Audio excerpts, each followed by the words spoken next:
Pandeyya, Joint Secretary, Ministry of Culture, Government of India, to give us a special address.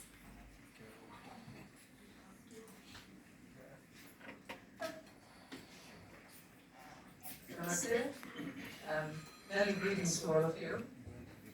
Ladies and gentlemen, I would like to begin by congratulating one and all on India's successful and able G20 presidency, which is a matter of national pride and joy.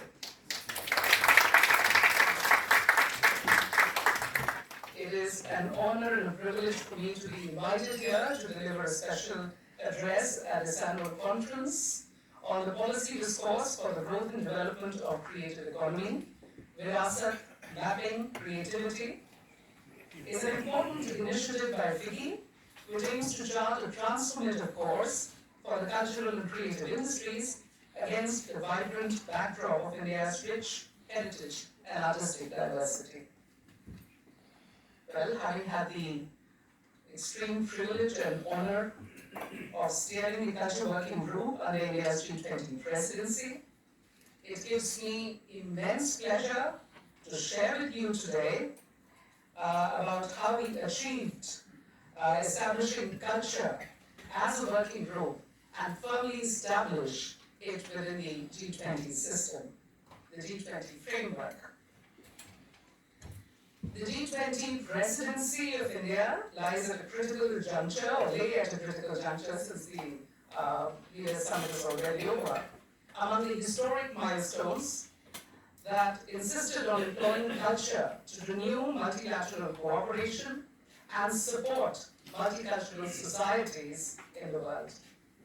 Now, the Culture Working Group under India's G20 presidency was positioned between Mundiakult, the World Conference on Culture held in Mexico City, convened by UNESCO in 2022, that concluded with an iconic declaration recognizing culture as a global public good. And the United Nations Summit of the Future in 2024, which is going to happen next year. The Culture Working Group, now in between, bookended by these two, the Culture Working Group under India's G20 presidency was one of the 13 working groups in the Sherpa track that was integrated in the G20 agenda only in 2021 to recognize the role of culture as an enabler and driver for sustainable and socio-economic development. Culture being a binding force, cuts across sectors and navigates societies towards forging sustainable, resilient and robust economies. The G20 Culture Working Group of India brought together representatives from G20 members, guest nations, 9 of them, and international organizations to attain tangible outcomes, very action-oriented outcomes on the 4 priority areas, which were protection and restitution of cultural property, harnessing living heritage for a sustainable future, promotion of cultural and creative industries and creative economy, and leveraging digital technologies for the protection and promotion of culture. Envisioned as a knowledge-building exercise to enrich the culture work stream with expert-driven perspectives through active participation of diverse stakeholders, we organized global thematic webinars on the priority areas of the G20 Culture Working Group. This repository of knowledge, the G20 Culture, Shaping the Global Narrative for Inclusive Growth, which I proudly hold in my hand, and which we have published, which was of course launched at the Culture Ministers meeting in Varanasi. And I'm leaving 25 copies here for all of you to pick up one and bring with pleasure. This was launched, as I said, during the Culture Ministers meeting in Varanasi as a comprehensive report which includes insights and recommendations that transpired during these webinars, and it had a participation of a variety of stakeholders, 159 delegates and stakeholders from all across the world, from all the continents, because we thought that since ours was only the 3rd presidency with a full-fledged Culture Working Group, it was necessary that we had to hear the voices of everybody. Now, this evidence-based mechanism is a tangible outcome of our collective efforts. It's one of the first tangible outcomes on the collective efforts and reflections in the form of a publication, with the belief that it will serve as a guiding light and inspiration as we persist in our mission to forward a more inclusive, informed, and culturally rich global community. Our efforts also resulted in the requisite amendment to the terms of reference and the endorsement of culture. And this is the significant part because ours, the New Delhi Leaders' Declaration, is the first internationally agreed declaration which talks of culture as a standalone goal in the post-2030 development agenda, whatever form that takes. We still have 7 years to attain the SDGs, but in the Summit of the Future, where there will be a discussion of the post-2030 agenda, I'm sure our document will be referenced because there is a unanimous endorsement of culture as a standalone goal, and not just the transversal, because it cuts across right now 7 to 8 of the SDGs, but culture is a standalone goal. And this was the single largest contribution, according to me, of the Culture Working Group, or this year's India's G20 presidency. We walked the talk by executing some consciously curated exhibitions on each of our priorities. Readdress the return of treasures, sustain, which spotlighted the second priority, which was harnessing living heritage. Woven narratives spotlighted the third priority, promotion of cultural and creative industries and creative economy. These designed on the outlines of the 4 priority areas, showcasing the significance to the entire G20 forum. These were widely appreciated, and I'm happy to report here that we are going to convert them into online versions, which will be launched shortly, maybe by the end of this month, within our presidency, for all of us to enjoy. During the third G20 Culture Working Group meeting in Hampi, we scripted history by creating a Guinness World Record for the largest display of Lambani items. Earlier the record was 1,000 embroidered patches. We created a record by having 1,755 embroidered patches displayed, and we made a beautiful installation out of those. Now this remarkable feat was brought to life by the tireless efforts of over 450 women artisans of the Lambani community, which is a gypsy community, who are the custodians of this rich embroidery tradition. The promotion of this craft will not only preserve a living heritage practice of India, but will also support the economic independence of women. Now this world record spotlighted the third priority, which was promotion of cultural industries and creative economy. India's unwavering belief. I'm talking about some of the highlights, some of the things that we were able to accomplish. Now, India's unwavering belief in renewed multilateralism, anchored in culture, is reflected in the hallmark campaign by the Culture Working Group of Culture Unites All. Through this initiative, India celebrated the commonalities across the myriad cultures of the world that are so distinct and yet so connected. In an attempt to explore the immense potential for cultural exchange, the projects initiated under this campaign have fostered mutual understanding and appreciation of our diverse cultures. These include the Culture Corridor. The Culture Corridor was established at Bharat Mandapam during the time of the conference, and it was a digital exhibition in which we displayed the physical objects of cultural significance, and we also had a digital immersive zone where we had iconic cultural masterpieces, intangible heritage, and the natural heritage of the entire membership. It was visited by all the leaders, and it was widely appreciated. The G20 Anthology of Poems. Now, the theme of India's G20 presidency was Vasudhaiva Kutumbakam. The whole world is a family. So we came out with a book of poetry, an anthology called Under the Same Sky. And this has 29 poems in 29 languages, curated by Jt Secy, published by Sahitya Academy. I shall be sending you copies of these. A G20 art project, which was actually delivered by the Bihar Museum, which was held by Together We Art. So we tried to form synergies with all kinds kinds of institutions with all kinds of stakeholders across the broad spectrum of the culture sector. Now, one of the projects called Sur Vasudha was India's rendition of the G20 orchestra, which echoed the ethos of the theme Vasudhaiv Kutumbakam, which was set forth by India's G20 presidency. Now, it was a concluding concert of Culture Working Group that witnessed 61 musicians and vocalists from India and 41 musicians and vocalists from all of G20 members and invitee countries, all of them performing on one stage, and all of them singing. Now, we call it Sur Vasudha. There is no other sur called Sur Vasudha. It is a new sur that we invented. And everybody sang Vasudhaiv Kutumbakam. The world is a family in their own languages. So I would request, if it is possible, for a small snippet to be played here after we conclude this session. It transcended, so Vasudha transcended the boundaries, national and geographical boundaries, by celebrating cultural diversity via music, and culminated in the ceremonious passing of the baton to the next presidency, Brazil. To commemorate our Culture Working Group's journey, a special stamp was also released at the Culture Ministers' meeting in Varanasi to represent the vision of Culture Unites All campaign.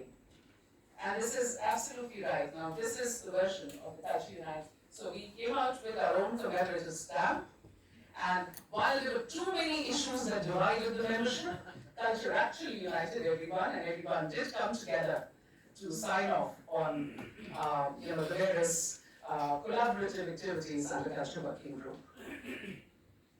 Now, Culture Working Group's tangible and action-oriented outcomes include the Kashi Culture Pathway, a seminal outcome document of the Culture Working Group under our G20 presidency that addresses the multifaceted issues faced by the sector. This comprehensive document underscores India's unwavering commitment to uphold and nurture the cultural and creative sectors, positioning them at the forefront of global discourse and action. The Kashi Culture Pathway lays down clear and actionable outcomes reflecting our collective resolve to support those working tirelessly in the realms of culture, arts, and heritage. We are dedicated to strengthening the frameworks that ensure decent work, inclusive growth, and sustainable development, all in alignment with the UN SDGs. Now, the Kashi Culture Pathway highlights our commitment towards enhancing the status of artists and cultural professionals, ensuring the socio-economic rights and artistic freedom. This is grounded in robust intellectual property rights frameworks and international labor standards, applicable to all professionals in the cultural and creative sectors, irrespective of their employment status. Investing in skill training and research is another cornerstone of our approach, emphasized in the document. We aim to support capacity building, technical assistance, and professionalization of artists and professionals. This is particularly targeted towards professionals, women, youth, and marginalized and vulnerable groups, fostering a culture of talent, development, and lifelong learning. But I'm also delighted to share with you that the G20 New Delhi Leaders Declaration, the NDLD, under the theme of preparing for future of work, reinforces this commitment to cultural heritage by acknowledging its associated economic and societal value. This declaration is a clear testament to our collective belief in the power of culture and creativity to drive inclusive growth, sustainable development, and creation of decent work. Now, India's G20 presidency has set a remarkable precedent for cultural diplomacy and cooperation, emphasizing the transformative power of culture in shaping a more inclusive world. FICCI's role has also been instrumental as it has served as an inexhaustible resource and assisted us in spotlighting our priority areas by hosting significant seminars and webinars to tackle some of the most pressing challenges of the culture sector. I am pleased to observe that the agenda of today's conference has been consciously curated, bearing in mind the multiple facets of the culture sector and its underlying linkages with education, tourism, entertainment, infrastructure, business, the role of mega platforms and collaborations, and so on. Our dialogue today is not just timely, it is also crucial as we collectively recognize and leverage the tremendous potential that the cultural and creative industries hold for our economy, society, and future generations.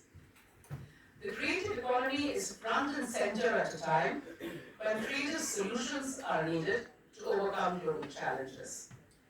It relies on creative talent as the primary source of value. The demand for skilled creative workers is strong and rapidly evolving, both in cultural and creative sectors and other sectors of economy. Now, despite its immense potential and growing contribution to the global GDP, the cultural and creative industries face distinct challenges and are often overlooked. The foremost among these is the lack of universally accepted definition and the informality of the sector, which in turn hampers accurate data collection, which in turn hampers evidence-based policymaking. Without concrete data, it is impossible to gauge the true impact, frame effective policies, and judiciously allocate resources. The widely accepted idea that if something is not counted, it does not count, should urge us further to categorically and methodologically and very, with great perseverance, define this sector. The protagonists of the cultural and creative industries, the artists and cultural professionals, frequently find themselves on the periphery of economic stability and social recognition. The precarious nature of work means grappling with inconsistent incomes and a lack of social security.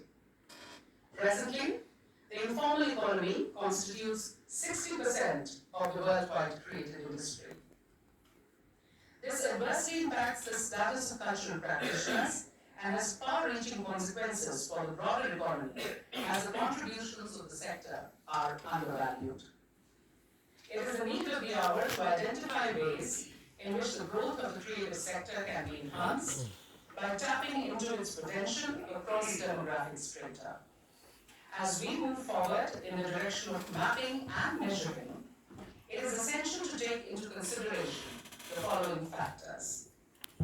Increased economic and social investment in the culture sector for higher returns and dividends. Improving internationally comparable statistics and evidence based on the scale, scope, and impact of cultural and creative sectors, both as driver of economic growth, but also well-being, social cohesion, and sustainability. Cultural integration in a range of policies to create a level playing field for culture professionals and firms in terms of access to employment, innovation, infrastructure, and business development measures, and building the capacity of national and local governments to interpose culture in the overall development strategies in line with the Sustainable Development Goals. Lastly, I would also like to emphasize that the promotion of cultural and creative industries does not merely revolve around their economic benefits. They also celebrate cultural heritage, promote diversity, and strengthen our social fabric. In a constantly evolving global landscape, they offer endless possibilities. Well, I'm thrilled to share with you that just last week, we received the result of the UNESCO Creative Cities Network applications for 2023. Both of the nominated cities, Kozhikode for literature and Gwalior for music, have made it to the network for the strong commitment to harnessing culture and creativity as a part of the development strategies and displaying innovative practices in human-centered urban planning. We now have 8 cities in the UNESCO Creative Cities Network, but as we celebrate our laurels, we must remember to not rest on them, but rather to build on them. As a way forward, India can continue to set an example and inspire the world by introducing culture satellite accounting system to ensure the CCI's value is not relegated to mere statistics or entertainment, but is rightly acknowledged as a catalyst for job creation, innovation, and socio-economic resilience. Therefore, engagement in consistent dialogues such as today's will help us better understand our common interests and identify potential drivers for the cultural and creative sector for sustainable holistic growth. With this, I thank you for having me here, and I wish you very enriching discussion through the sessions today, filled with very innovative, very path-breaking ideas and collaborative initiatives that will undoubtedly emanate from such a gathering. Thank you.